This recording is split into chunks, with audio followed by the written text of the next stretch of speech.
Today we are making up this ever so delicious mozzarella stuffed chicken. Yes, boneless, skinless chicken breast stuffed with an amazing egg mixture and topped with some mozzarella. You are simply going to love this, so let me show you how to do it. First up, we're going to grab 3 boneless, skinless chicken breasts and put a slit down the center about 3/4 of the way deep.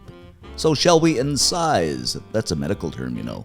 Now I'm simply going to cut into that slit a little more on the side so it does spread out wider. Now you can see why some call me Dr. Chicken. Or Dave DCS, if you can figure that one out, leave a comment below.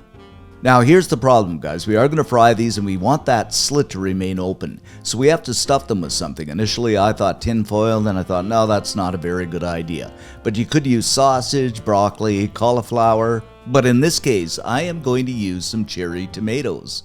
So we'll just go ahead and insert these, about 4 or 5 into the crevice, and I just love fried tomatoes afterwards anyway.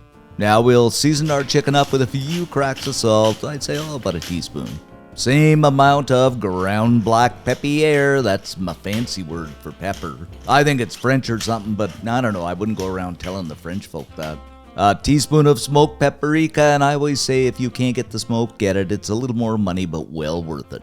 And of course, you know me, another teaspoon of garlic powder just to keep the count away. And thinking about it, you would be hard pressed to find a recipe that I don't use garlic in, well, except for baking, I guess. Okay, time to fire up the old stove, place a pan on, and we are going to add about a tablespoon of oil to the pan over medium-high heat. Place our chicken in non-tomato side down, and we're going to fry this up until we get a bit of a sear, say about 5 minutes or so. And to see if they're seared, of course, you can always grab up your flipper and take a peek, but you can always tell too because the sides are beginning to turn white and you want that white about halfway up. Okay, here's the tricky part. We want to flip these over. We don't want those tomatoes falling out, so just grab up a fork in your flipper and just give them a plop-diddy-floop over. That seems to work out fairly well. And of course you're going to let this chicken fry up nicely on the other side. And I have to mention too, don't forget to season up the chicken on the other side once it's flop-diddy-flooped over. And I know you're just loving my technical terms. Flop-diddy-floop. Okay, as you can see here, our chicken is nicely done. And doesn't this look really, really good? Oh, yum. And of course some of those tomatoes are going to fall out, but that's okay. We're going to take them out anyway. Just kind of put those tomatoes to one side and check for doneness, and they seem to be pretty good, no pink in there. Now it is time to make up our yummy filling by grabbing up a couple of eggs and separating them. I'm using my handy dandy egg separator, but you can use the method you like.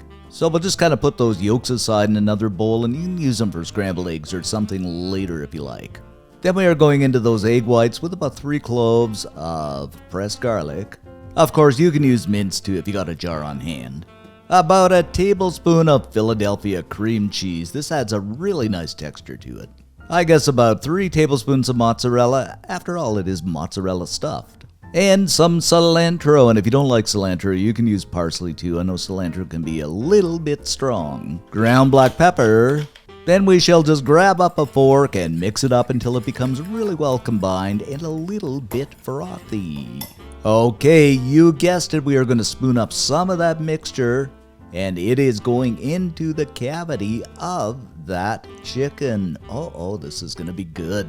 And of course, while you're doing this, take some time, have some fun, and make sure it is evenly distributed into that cavity. Now we are going over the top of that chicken with another layer of that ooey gooey mozzarella. Now you might be saying to yourself, could I not just have put the mozzarella over top of the chicken and save myself a whole bunch of time? Well, yeah, but it wouldn't be half as good, half as fun, and it certainly wouldn't be stuffed. Now we are just going to cover this and let it simmer away over medium-low heat for about 12 or 15 minutes. After about 15 minutes, just look at this, guys. What can I say? A picture is worth 1,000 words.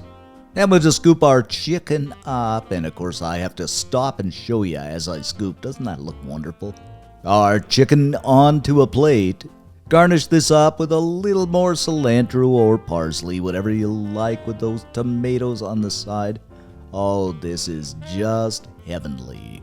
And just look at this, my fellow home cooks. Isn't this a meal fit for a king or queen? Okay, we are going to cut into this now, and I'm just going to stop the talking and crank the music up and let you watch for a second or two because this is looking incredible.